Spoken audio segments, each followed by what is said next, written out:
I see young people, whenever there are problems in the country, they want to run away and go abroad. They go to Europe, they go to Canada, they go to America, wherever. And I used to say, first of all, there will always be problems in any country, and there are more problems probably in our continent.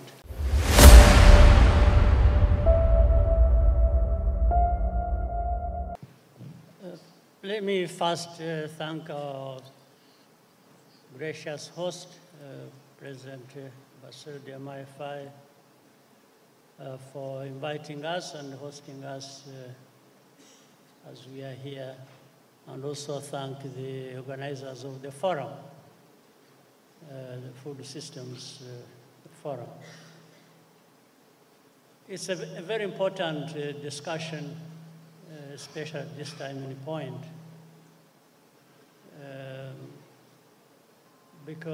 but we have to start from somewhere. Meaning, across the continent, we find there is largely subsistence agriculture, which we have to modernize and make it sustainable. And around that, there are other serious problems that affect us, like climate change. So in thinking about the transformation that has to be undertaken, we bear in mind these problems. There are problems of funding, there are problems of entrepreneurs connecting with all that.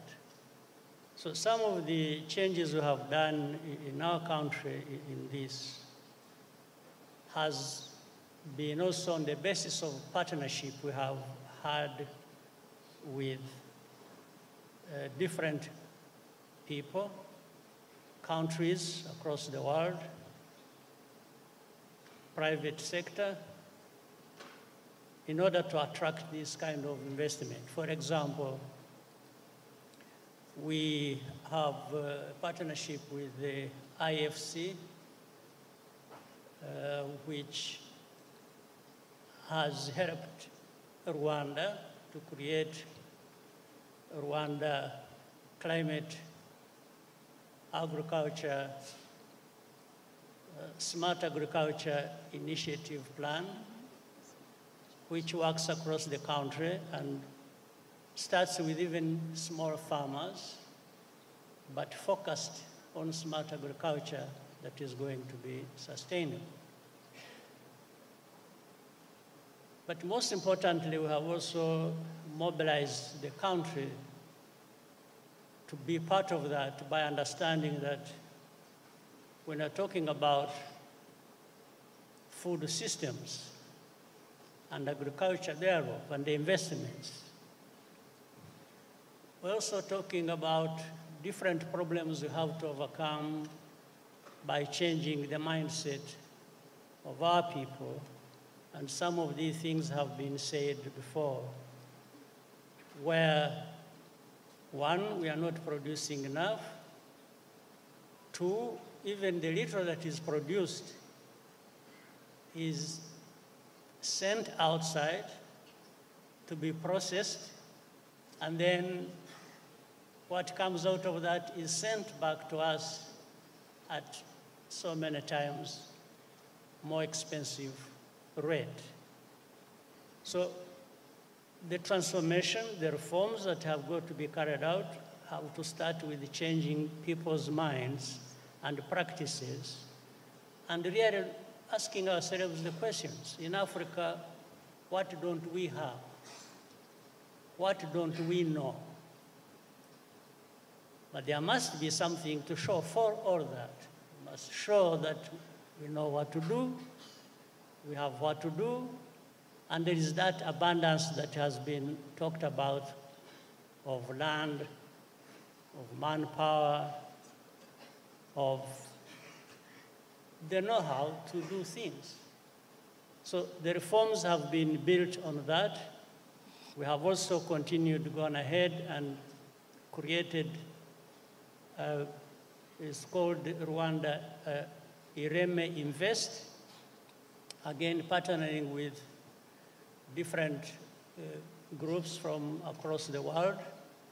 We created a fund that focuses on enabling people across the country who want to be part of this progress forward. And in fact, the first round of funds came around COP27, where $100 million US was mobilized for this fund, and this fund is working across the country to help the farmers to make the changes they want to make with the support of government and external partners in the structures of the food systems activities we have created in our country. And again, I want to thank AGRA and others who have worked with it.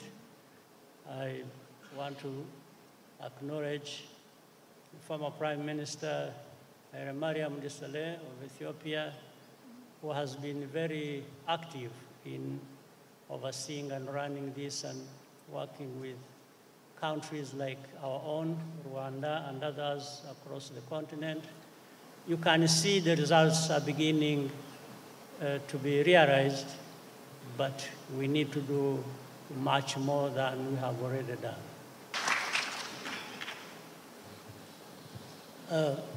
There has to be partnership across the board. Government is definitely at the center of that, and alongside that, we have to focus on young people who people have said constitute the largest portion of our population, through education, through financing, through different partnerships, so that all these young minds with their innovation and ideas in terms of entrepreneurship can thrive. I'll give you an example.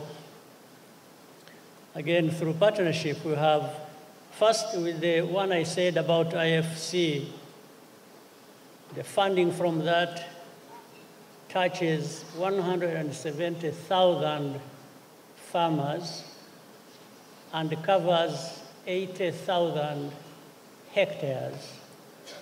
And that means the farmers, the small farmers, smallholder farmers have been reached, and the results speak for themselves. The second part I want to bring up through partnership is what Rwanda and the Howard Buffett Foundation has created in Rwanda, Rwanda Institute of Conservation Agriculture, RICA. And by the way, this institution, the institute, attracts young people from across the continent. It's not just Rwandans. Maybe Rwandans are about 60%, 40% of those young people in this institute come from across Africa. And by the time they graduate the first degree, they already come out with ideas of entrepreneurship, and the government, maybe also the governments of those young people from the rest of Africa other than Rwanda, are also helped in terms of linking them with the finance to do whatever they have developed as ideas and around this innovation that they have come up with. So there has to be First of all, that connection between institutions, and then there have to be ideas. The skills developed in that institute, of course, becomes value added to now spinning off these available resources that we can put to good use. So I want to tell the young people here, as we address them, the first thing they should know is that they are at the heart of many governments' activities, as I understand also in our own country. But there must be an obligation they feel also as young people. Young people, you must be feeling an obligation. There is no sitting back and waiting until there is a problem and you expect that somebody is going to come and help. But you must be out there actively engaged in doing your part, as then we bring the support of other institutions, including those of government, to partner with you in taking your ideas further than you have already developed. So it's an open field, but it has to come up with the people who are active in search of what to do. Young people must find a purpose that guides them. And along the way, these other efforts are there to partner with you, whether from within or from outside, but mainly the government is interested in making sure that the young people are these resourceful, energetic people who are going to keep growing the country forward. Thank you. Thank you very much, Mr. President. Thank you. Let me say, a couple of speakers earlier talked about dignity being part of what is reflected in what we aspire to do.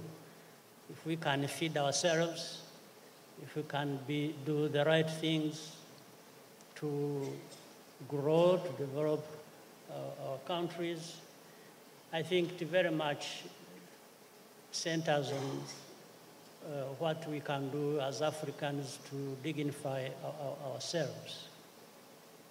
And also this is linked with what is entailed in your question. How do we approach things so that everything doesn't remain at the talking level?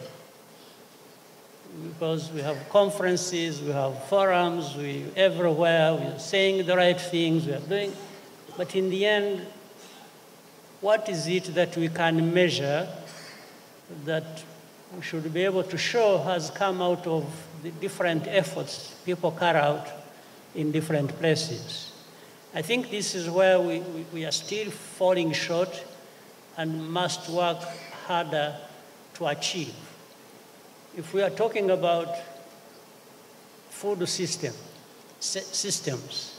and food security and so on and so forth, but we continue and having so much arable land and all other resources, water and even technology to serve us where there is lack of or scarcity of certain things.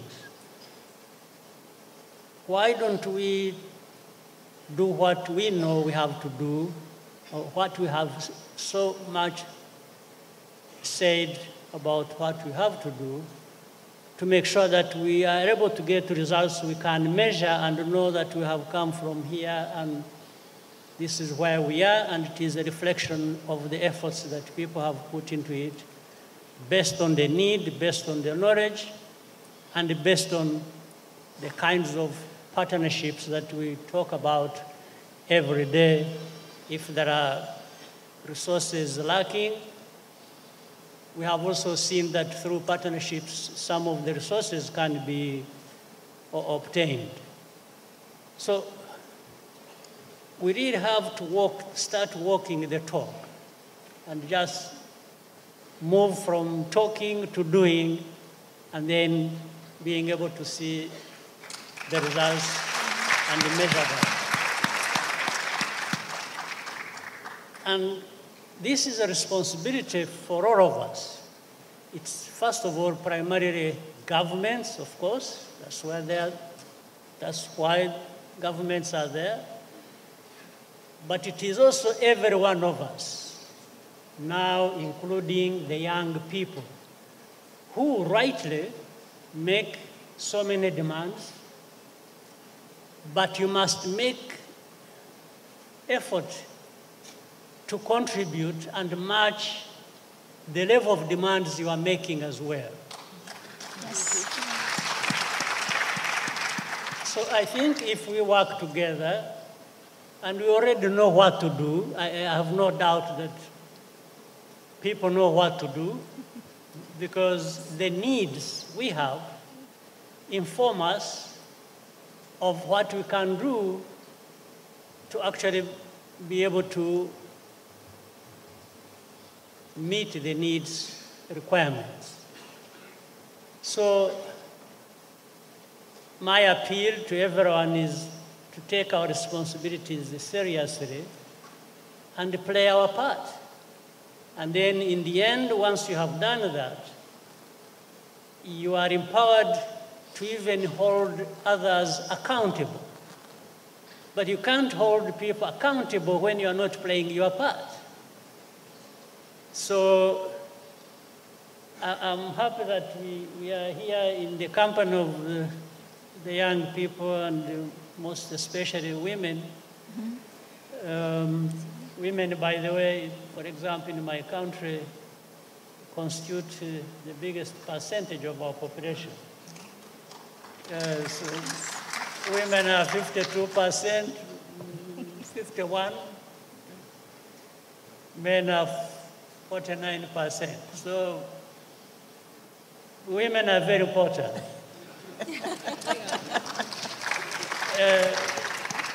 Even beyond just that aspect. And then when it comes to young people, we have 75% of our population being 35 and below. 75%. So if you have these 75% who are not really also playing their part and just making demands, there is a problem. Yes. In the end, leaders may be crucified for the sins they have not committed. So can we have people take their responsibilities? Can we have a very strong partnership? Yes. And then holding each other accountable in the process to do the very things everyone has said here or understands that we need to do to raise ourselves from where we are. I'm talking about Rwanda, I'm talking about the continent of Africa, and stop being,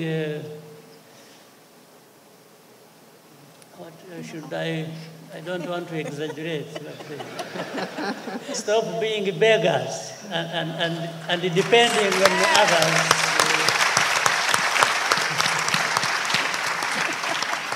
We can't keep depending on the rest of the world. When we have everything, when our people know what to do, when there is really nothing lacking.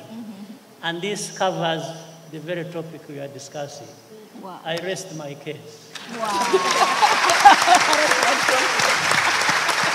Thank you.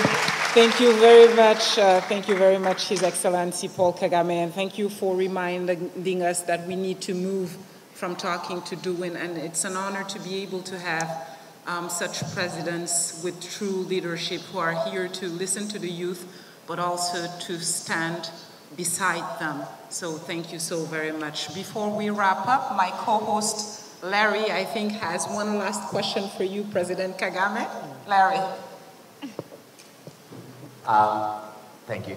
I think you already covered some of that in your final remarks, but you are sitting alongside the youth here and many in the room, many of whom are in the Youth Dome, by the way, so I hope you go and visit the Youth Dome over this week and see the work they're doing, they're exhibiting there. But what's the word for both excellencies? What is your message for African youth? What do you want to leave them with? Message. Oh, okay. I thought you had... All right. Let me start with a short story. About 10 years ago or more, whenever I would have an opportunity addressing our young people in Rwanda, I used to tell them, and people thought it was a joke, but in the end it turned out to be a reality. I used to tell our people that I see young people, whenever there are problems in the country, they want to run away and go abroad. They go to Europe, they go to Canada, they go to America, wherever. And I used to say, first of all, there will always be problems in any country, and there are more problems probably in our continent than others. But I used to tell them, instead of running away and going abroad and leaving your country, let's work together and find a way to resolve our problems, because there are problems everywhere. But at the same time, I used to tell them, I said, in fact, I can predict that in a short time, there will be, where you are going, they will be chasing you back to where you came from. That's about really 15 years ago. Now, I think I have been vindicated. So I'm saying this to remind us that there are problems everywhere. In Africa, in Rwanda, there are problems. There's no question about it. We need to address those problems. But we would rather concentrate on dealing with our problems than running away from them. So the young people, my simple message to you is, let's not run away from problems. Because even where you run to, you will find problems. There may be more problems. And especially when they send you back where you came from. So, but alongside that, young people find a purpose, know there are going to be problems, try and fail, but don't fail to try. I thank you. Wow. Thank you. You know, President Kagame said, you predicted 15 years ago that they would be chasing them back, sending them where they came from. Is that why you're accepting them? You're accepting the migrants the UK does not want, the migrants the US does not want? Yeah, in fact, in accepting them, by the way, we started also some time back, maybe it was 2018 or 2017. We started accepting people from Libya. We still run that program to this day from 2018. Right. People from all different parts of the continent, especially abroad. We are now working with the IMO and the UNHCR. They bring them to Rwanda, process them, and those who want to go back home, they go back home. Those who have where else to go that is acceptable to the countries that take them, they go. And by the way, some of them, those who don't want to go back, those who don't have anywhere to go, we settle them in our country, meaning we accept them. Right. So it has been a kind of principle we have applied also from the lessons we have learned as a country. We have learned many lessons.